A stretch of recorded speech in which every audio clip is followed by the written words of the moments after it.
Bhojpuri superstar singer Golu राजा को गोली लगी। आप लोग देखिए इस वीडियो में कैसे गोली लगी।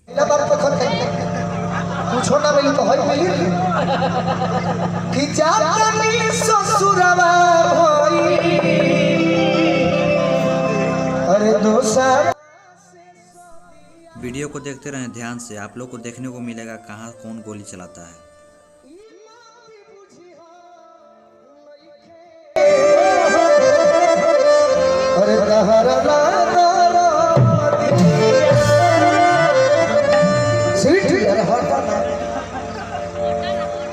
एगो बात बताओ कि तू ससुरा जाता रहो तो तू दीवाने का अपना याद करबो कि ना करबो? भाग में बोलो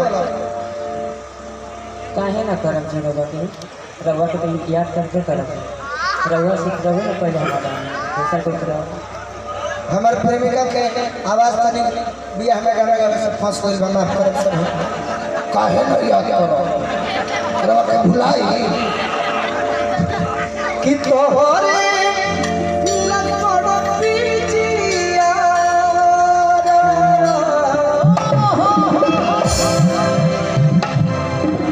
पियऊ के घर कि तोहरे